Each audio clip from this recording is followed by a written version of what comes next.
السلام علیکم۔ آج کا موضوع بڑا دلچسپ ہے اور شاید تھوڑا غیر روایتی بھی۔ ہم بات کر رہے ہیں اس خیال پر کہ مسلم دنیا اور خاص طور پر پاکستان اے آئی یعنی مصنوعی ذہانت میں ایک اخلاقی رہنما بن سکتا ہے۔ اور ہماری گفتگو کی بنیاد ہے ظہیر احمد میر کی کتاب اے آئی میسٹری فار پروفیشنلز، خاص طور پر اس کے کچھ اہم نکات۔ کتاب شروع ہی ایک آپ کہہ لیں چونکا دینے والے خیال سے ہوتی ہے۔ لکھا ہے، ہر انقلاب کو ایک رہنما چاہیے، ہر دور کو ایک آواز۔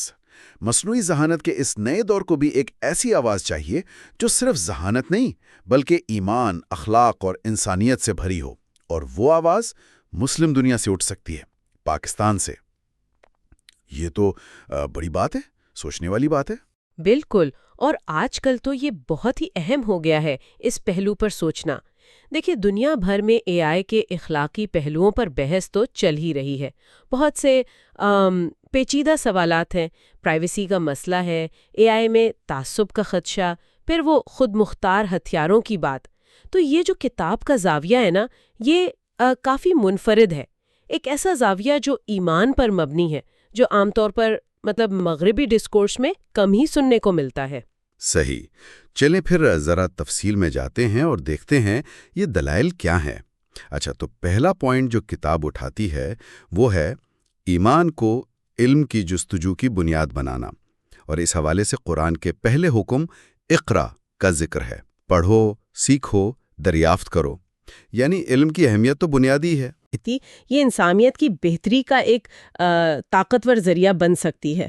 کتاب کا استدلال یہ ہے کہ ایمان دراصل ٹیکنالوجی کی صحیح سمت میں رہنمائی کر سکتا ہے، اسے صرف طاقت یا پیسے کمانے کا آلہ بننے سے روک سکتا ہے۔ ٹھیک ہے، یہ تو ہو گئی نظریاتی بات۔ اب تاریخ کی طرف آئیں تو کتاب کہتی ہے یہاں بات زیادہ دلچسپ ہو جاتی ہے۔ مسلم دنیا کے وہ شاندار سائنسی ماضی کا ذکر ہے، ایک ایسی تاریخ جسے ہم اکثر شاید بھول جاتے ہیں۔ جی، اور یہ صرف پرانی باتیں نہیں ہیں، اس کا آج سے براہ راست تعلق ہے۔ کتاب میں الجبرا، طب اور خاص طور پر آپٹکس یعنی بصریات میں مسلمانوں کی اہم دریافتوں کا ذکر ہے۔ اور ایک بڑی دلچسپ بات یہ ہے کہ یہ جو لفظ الگوریدم ہے نا، جو آج کمپیوٹر سائنس اور اے آئی کی بنیاد ہے، یہ اصل میں 9ویں صدی کے عظیم مسلمان ریاضی دان الخوارزمی کے نام سے نکلا ہے۔ اچھا، یہ تو مجھے بھی نہیں معلوم تھا۔ الخوارزمی الگوریتھم، واہ!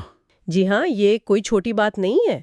تو کتاب یہ کہتی ہے کہ آج کی جو اے آئی ہے نا، وہ ایک طرح سے اسی پرانی علمی روایت کا تسلسل ہے جو صدیوں پہلے مسلم تہذیب میں تھی، تحقیق کی، جدت کی، یہ اسی کی ایک ڈیجیٹل شکل ہے۔ واہ، یہ تو کمال کا کنیکشن ہے، میں نے سوچا بھی نہیں تھا۔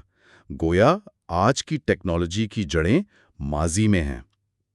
تو اس بنیاد پر کتاب پھر خاص طور پر پاکستان کی بات کرتی ہے، آج کی صلاحیت کی۔ وہ بتاتی ہے کہ پاکستان کی آبادی کا بڑا حصہ، تقریباً 65% نوجوان ہیں، دنیا کی بڑی نوجوان قوتوں میں سے ایک، اور ساتھ ہی ملک میں ڈیجیٹل سکلز بھی تیزی سے بڑھ رہی ہیں، اور حکومت اور پرائیویٹ سیکٹر دونوں سطحوں پر اے آئی انفراسٹرکچر پر کام ہو رہا ہے۔ معامل مل کر پاکستان کو ایک خاص پوزیشن میں لاتے ہیں کہ وہ صرف ٹیکنالوجی استعمال کرنے والا ملک نہ رہے، بلکہ ممکنہ طور پر ایشیا میں ایک اخلاقی اور فکری قیادت فراہم کرے۔ یہ صرف ٹیکنیکی نہیں بلکہ اخلاقی قیادت کی بات ہو رہی ہے۔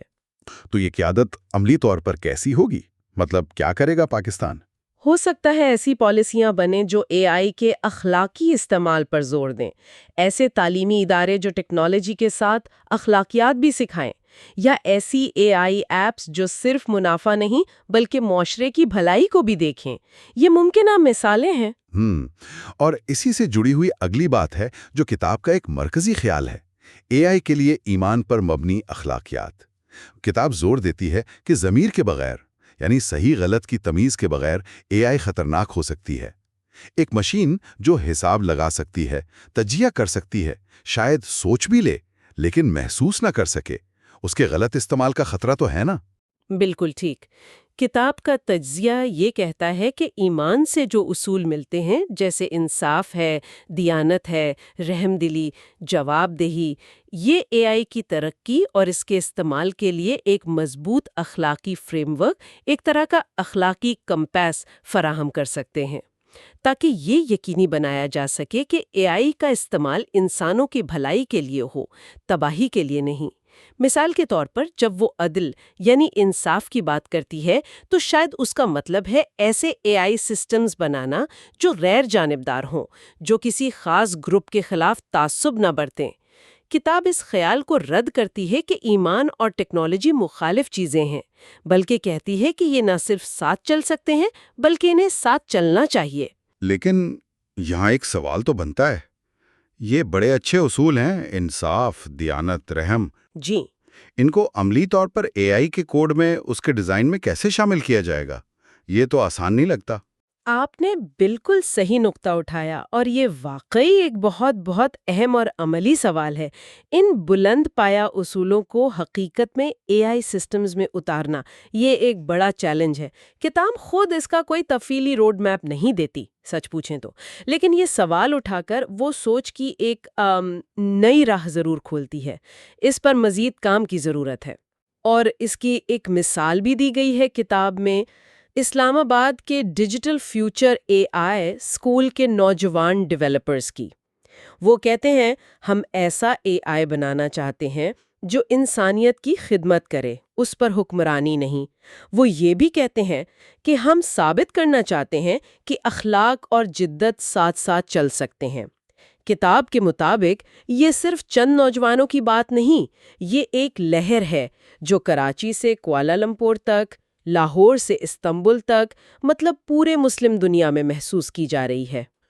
تو مختصراً یہ کہ یہ مواد اے آئی کے مستقبل پر ایک بہت منفرد، امید بھرا اور شاید کچھ لوگوں کے لیے غیر متوقع زاویہ پیش کرتا ہے۔ دلیل یہ ہے کہ مسلم دنیا، خاص طور پر پاکستان، اپنی نوجوان آبادی، ڈیجیٹل صلاحیت، ایمان سے جڑی اخلاقیات اور وہ تاریخی ورثے کو استعمال کر کے اے آئی کی دنیا میں نہ صرف ایک اہم کھلاڑی بن سکتا ہے، بلکہ اسے ایک بہتر، زیادہ انسانی سمت دینے کے لیے ایک منفرد اخلاقی قیادت بھی فراہم کر سکتا ہے۔ جی بالکل، اور یہ وہ زاویہ ہے جو اے آئی پر جو عالمی بات چیت ہو رہی ہے اسے یقیناً وسعت اور گہرائی دے سکتا ہے۔ اور آخر میں سننے والوں کے لیے ایک سوال چھوڑ جاتے ہیں جو کتاب کی روح کے مطابق ہے، مگر ہمیں تھوڑا آگے سوچنے پر مجبور کرتا ہے۔ سوچیں ذرا، اگر دنیا بھر میں ٹیکنالوجی کی ترقی میں، خاص طور پر اے آئی بناتے وقت، مختلف اخلاقی اور مذہبی نظریات کو، جیسے اسلامی تعلیمات سے ملنے والے اصول ہیں، انہیں زیادہ سنجیدگی سے، زیادہ منظم طریقے سے شامل کیا جائے تو مجموعی طور پر کیا اثرات ہوں گے؟ اس طرح کی شمولیت سے کیسا مستقبل بن سکتا ہے؟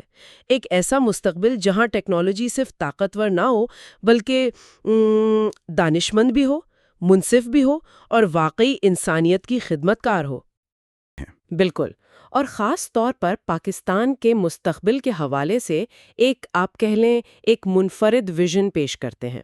جی ہاں، آج کی گفتگو کا مقصد یہی سمجھنا ہے کہ مصنف کے خیال میں یہ سب چیزیں، ٹیکنالوجی، عقیدہ، اخلاقی اصول اور کردار، یہ مل کر کیسے اے آئی کے اس نئے دور میں پاکستان کی سمت طے کر سکتی ہیں۔ اور شاید صرف پاکستان نہیں بلکہ وسیع تر مسلم دنیا کی بھی۔ صحیح، اور دلچسپ بات یہ ہے کہ یہ صرف ٹیکنالوجی یا آپ کہیں مشینوں کی بات نہیں ہے۔ نہیں، بالکل نہیں۔ جو چیز ان اقتباسات کو خاص بناتی ہے وہ ایک انقلاب کا تصور ہے، ایک ایسی تبدیلی جس کی بنیاد ٹیکنالوجی پر نہیں بلکہ کردار پر ہے۔ جی، کردار کی پختگی پر۔ تو آئیے اس کا ذرا گہرائی سے جائزہ لیتے ہیں۔ ضرور۔ اچھا، تو شروعات کے لیے مصنف ایک بہت ہی ٹھوس مثال دیتے ہیں پاکستان میں قائم ڈیجیٹل فیوچر اے آئی اسکول کی۔ جی، میں نے بھی پڑھا ہے اس کے بارے میں۔ تو اس ادارے کا جو بنیادی مقصد ہے وہ غریب اور پسماندہ طبقے کے بچوں کو، اور خاص طور پر بچیوں کو، اے آئی کی مفت تعلیم دینا ہے۔ یہ بذات خود ایک بہت اہم نقطہ ہے، غریب طبقہ اور خاص طور پر بچیاں۔ بالکل، اور مصنف کے مطابق اس کے نتائج بھی سامنے آ رہے ہیں۔ وہ بتاتے ہیں کہ یہاں سے جو نوجوان نکل رہے ہیں وہ اپنے اسٹارٹ اپس شروع کر رہے ہیں۔ اچھا، جی، اور مقامی صنعتوں کو آٹومیٹ کرنے میں یعنی خودکار بنانے میں مدد دے رہے ہیں۔ تو عملی طور پر اثر ہو رہا ہے، باعزت روزگار بھی مل رہا ہے۔ جی ہاں، اور اسی لیے مصنف کہتے ہیں کہ یہ صرف تعلیم نہیں ہے، وہ اسے ایک بڑا نام دیتے ہیں۔ وہ کہتے ہیں یہ صرف تعلیم نہیں، یہ انقلاب ہے۔ یہ انقلاب کا لفظ واقعی غور طلب ہے، مطلب یہ صرف مہارت سکھانے سے آگے کی بات ہے۔ ہاں، کیا مطلب ہے اس کا یہاں؟ دیکھیں، پہلی بات تو وہی پسماندہ طبقے اور لڑکیوں پر فوکس۔ یہ صرف ٹیکنالوجی سکھانا نہیں، یہ سماجی انصاف کی طرف ایک قدم ہے نا؟ ان لوگوں کو موقع دینا جو پیچھے رہ جاتے ہیں۔ صحیح۔ اور دوسرا، انقلاب کہنے کا مطلب ہے کہ یہ کوئی سطحی تبدیلی نہیں، یہ گہری تبدیلی ہے۔ شاید معاشی سے بھی زیادہ یہ ایک سماجی اور اخلاقی تبدیلی کا اشارہ ہے۔ یعنی ٹیکنالوجی کو ایک بڑے مقصد کے لیے استعمال کرنا۔ بالکل، مصنف عملی چیزوں جیسے نوکری یا تعلیم کو ایک بڑے اخلاقی ویژن سے جوڑ رہے ہیں۔ اصل مقصد صرف کوڈنگ سکھانا نہیں، بلکہ اس کوڈنگ سے معاشرے کو بہتر بنانا ہے۔ ٹھیک۔ اور یہ بات ہمیں سیدھا ان بنیادی اصولوں کی طرف لے جاتی ہے جو مصنف نے کتاب کے آخر میں نتیجہ والے حصے میں بیان کیے ہیں۔ جی، وہ 3 نکات۔ ہاں، وہ 3 نکات جو اس پورے ویژن کی بنیاد ہیں۔ پہلا، ایمان سمت دیتا ہے، اخلاق مقصد دیتا ہے اور کردار طاقت دیتا ہے۔ ایمان، اخلاق، کردار۔ دوسرا، پاکستان علم سے نہیں کردار سے قیادت کرے گا۔ یہ بہت بڑا دعویٰ ہے۔ واقعی۔ اور تیسرا، مسلم دنیا کو اے آئی کو طاقت کے حصول کا ذریعہ نہیں بلکہ خدمت اور انصاف کا ذریعہ بنانا ہے۔ جی، یہ تینوں نکات مل کر ایک بہت واضح فریم ورک بناتے ہیں۔ پہلا نکتہ جو ہے ایمان، اخلاق اور کردار کا سنگم، جی، یہ اے آئی جیسی طاقتور ٹیکنالوجی سے نمٹنے کے لیے ایک خاص طرح کی بنیاد فراہم کرتا ہے۔ یہ ان طریقوں سے مختلف ہے جو صرف سیکولر ہوں یا صرف ٹیکنالوجی پر مبنی۔ کیسے مختلف ہے؟ دیکھیں، عام طور پر فیصلے افادیت یا معاشی فائدے کی بنیاد پر ہوتے ہیں، ٹیکنوکریٹک اپروچ جسے کہتے ہیں۔ لیکن یہاں مصنف کہہ رہے ہیں کہ نہیں، ایک گہری اخلاقی اور آپ کہہ لیں روحانی سمت ہونی چاہیے۔ یعنی اے آئی کیسے بنانی ہے اور کیوں بنانی ہے یہ اتنا ہی اہم ہے جتنا کہ کیا بنانا ہے۔ بالکل، زبردست۔ اور یہیں سے دوسرا نقطہ نکلتا ہے جو آپ نے کہا بہت بڑا دعویٰ ہے، پاکستان علم سے نہیں کردار سے قیادت کرے گا۔ ہاں، اس کا عملی مطلب کیا ہو سکتا ہے اے آئی کے میدان میں کردار سے قیادت؟ میرے خیال میں مصنف کا اشارہ یہ ہے کہ فیصلوں میں اخلاقیات کو اولویت دی جائے، شفافیت ہو، جواب دہی ہو، ٹیکنالوجی انسان کے تابع رہے۔ اچھا۔ مطلب قیادت صرف اس بات پر نہ ہو کہ کس کے پاس سب سے جدید اے آئی ہے یا سب سے زیادہ ڈیٹا، بلکہ اس بات پر کہ کون ٹیکنالوجی کو زیادہ ذمہ داری، دانشمندی اور اخلاقی پختگی سے استعمال کرتا ہے۔ یہ تو قیادت کی تعریف ہی بدلنے والی بات ہے۔ عام طور پر تو طاقت، معیشت، فوج، ان چیزوں سے قیادت کو جوڑا جاتا ہے۔ جی ہاں، یہاں کردار کو ایک اسٹریٹجک اثاثہ، ایک اسٹریٹجک ایسٹ کے طور پر دیکھا جا رہا ہے۔ کیا مصنف اس کے چیلنجز پر بھی بات کرتے ہیں؟ مطلب کردار کو پالیسی میں کیسے ڈھالیں گے؟ اقتباسات میں اس کی تفصیل تو نہیں ملتی، لیکن یہ خود ایک بہت بڑا سوال ہے۔ کردار کوئی ٹھوس چیز تو نہیں ہے نا، اس کی پیمائش کیسے ہوگی، پالیسی کیسے بنے گی، یہ مشکل سوالات ہیں۔ ٹھیک ہے۔ لیکن مصنف کا زور اس بات پر ہے کہ یہی راستہ پائیدار اور بامانی قیادت دے سکتا ہے، چاہے مشکل ہو۔ ٹھیک۔ اور تیسرا نکتہ؟ اے آئی کو طاقت کے بجائے خدمت اور انصاف کا ذریعہ بنانا۔ یہ عملی ترجیحات کی بات کرتا ہے۔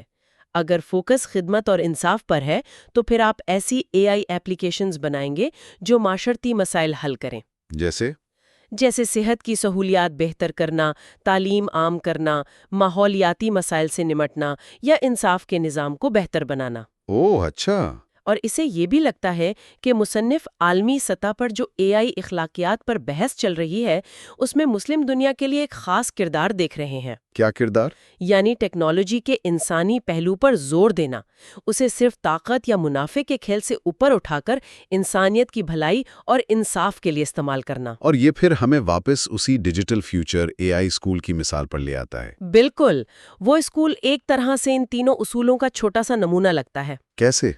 دیکھیں، وہاں ایمان اور اخلاق خدمت کا جذبہ ہے، کردار ہے مستحقین پر توجہ، اور یہ دونوں مل کر اے آئی کی تعلیم یعنی علم کو ایک خاص سمت دے رہے ہیں، خدمت اور انصاف کی۔ جی، تو مصنف کے لیے وہ صرف ایک اسکول نہیں، ان کے بڑے ویژن کا ایک عملی نمونہ ہے۔ یہ واقعی سوچنے پر مجبور کرتا ہے کہ اے آئی کا اصل مقصد کیا ہونا چاہیے، اور پھر مصنف ایک آپ کے لیے اختتامی پیغام دیتے ہیں جو بہت بہت پرجوش ہے۔ جی، وہ آخری حصہ۔ ہاں، وہ کہتے ہیں کہ اے آئی کا آنے والا دور صرف مشینوں کا دور نہیں ہوگا، بلکہ یہ معنی، ضمیر اور روشنی کا عہد ہے۔ یہاں بات بہت دلچسپ ہو جاتی ہے۔ معنی، ضمیر اور روشنی بڑے الفاظ ہیں۔ جی، اور وہ آگے کہتے ہیں کہ یہ روشنی اٹھے گی پاکستان سے، پھیلے گی مسلم دنیا میں اور جگمگائے گی پوری انسانیت کے دلوں میں۔ اور اس پوری تحریک کو وہ ایمان، اخلاق اور عظمت کردار کا حقیقی انقلاب کہتے ہیں۔ یہ پیغام واقعی بہت خواہشاتی ہے، بلند عزائم کا اظہار ہے، اور پاکستان کو اس اخلاقی اے آئی روشنی کا مرکز قرار دینا یہ بہت بڑا دعویٰ ہے۔ ہاں، اس کی کیا اہمیت ہے؟ پاکستان کو ہی کیوں مرکز بنایا؟ شاید اس میں ایک قومی امید، ایک امنگ کا اظہار ہے، اور دنیا کو ایک متبادل راستہ دکھانے کی کوشش بھی۔ اس پر بحث ہو سکتی ہے کہ یہ کتنا ممکن ہے، لیکن مصنف کے نقطہ نظر سے یہ ان کی پوری دلیل کا ایک منطقی نتیجہ ہے۔ کیا اس سے یہ سمجھا جائے کہ مصنف کے نزدیک ٹیکنالوجی کی ترقی اور قومی کردار لازم و ملزوم ہے؟ ہاں، مجھے بھی ایسا ہی لگتا ہے۔ ان کا بنیادی نقطہ یہی معلوم ہوتا ہے کہ اے آئی میں اصل مہارت یا ماسٹری صرف کوڈنگ جاننا نہیں ہے۔ تو پھر کیا ہے؟ ان کے نزدیک اس کے لیے ایک مضبوط اخلاقی اور روحانی بنیاد کا ہونا اتنا ہی ضروری ہے، بلکہ شاید اس سے بھی زیادہ۔ اچھا، تو یہ آخری پیغام ایک طرح سے پوری بات سمیٹتا ہے کہ ٹیکنالوجی تو شاید خود غیر جانبدار ہو، لیکن اس کا استعمال، اس کی سمت، اس کے نتیجے، ان سب کا تعین انسانی اقدار، نیتوں اور کردار سے ہوتا ہے۔ اور پاکستان کو مرکز بنانے کا مطلب شاید یہ ہے کہ اگر کوئی معاشرہ اپنی اخلاقی بنیادوں کو مضبوط رکھے تو وہ ٹیکنالوجی کو مثبت طور پر استعمال کرنے کی بہتر پوزیشن میں ہوگا۔ جی، تو اس سب کا کیا مطلب ہے؟ اگر ہم اس پورے گفتگو کا خلاصہ کریں تو بات یہ بنتی ہے کہ ظہیر احمد میر ایک ایسا مستقبل دیکھ رہے ہیں جہاں پاکستان اے آئی سے صرف تکنیکی فائدہ نہ اٹھائے بلکہ اخلاقی اور روحانی قیادت بھی فراہم کرے۔ جی، اور یہ قیادت طاقت کے بجائے خدمت اور انصاف پر مبنی ہو، بنیاد ہو ایمان، اخلاق اور مضبوط کردار۔ اور امید یہ ہے کہ یہ ماڈل پھر باقی مسلم دنیا اور شاید پوری انسانیت کے لیے مثال بنے۔ صحیح، اور وہ جو ڈیجیٹل فیوچر اے آئی اسکول ہے وہ اس بڑے ویژن کی طرف ایک چھوٹا سا قدم ہے۔ بالکل درست خلاصہ ہے، اور یہ ہمیں ایک آخری اہم نقطے کی طرف لاتا ہے جو انہی ذرائع سے نکلتا ہے۔ جی، اگر یہ بات درست ہے، جیسا کہ مصنف اتنے زور سے کہہ رہے ہیں کہ اے آئی کی ترقی قوم کے کردار اور اخلاقی ڈھانچے سے اتنی گہری جڑی ہوئی ہے، تو پھر تمام معاشروں کو، صرف پاکستان یا مسلم دنیا کو نہیں، بلکہ ہر اس معاشرے کو جو اے آئی کی دوڑ میں شامل ہے، اپنے آپ سے کچھ بہت بنیادی سوال پوچھنے چاہیے۔ وہ کیا سوال ہو سکتے ہیں؟ شاید سب سے بڑا سوال یہ کہ ہم اجتماعی طور پر کیسی اے آئی بنانا چاہتے ہیں۔ یہ ٹیکنالوجی ہماری کن اقدار کو ظاہر کرے گی؟ ٹھیک، کیا ہم ایسی اے آئی بنا رہے ہیں جو صرف کارکردگی بڑھائے، منافع بڑھائے، یا ایسی جو انسانیت، ہمدردی، انصاف، ان اصولوں کو بھی آگے بڑھائے؟ یہ بہت اہم سوال ہے۔ اور آخر میں حقیقی معنوں میں ایک ایسی اے آئی بنانے کا مطلب کیا ہے جو واقعی معنی، ضمیر اور روشنی کی عکاس ہو، جیسا مصنف نے کہا۔ یہ وہ سوالات ہیں جن پر میرے خیال میں ہمیں انفرادی طور پر بھی اور اجتماعی طور پر بھی سنجیدگی سے سوچنے کی ضرورت ہے، جیسے جیسے ہم اے آئی کے اس نئے دور میں آگے بڑھ رہے ہیں۔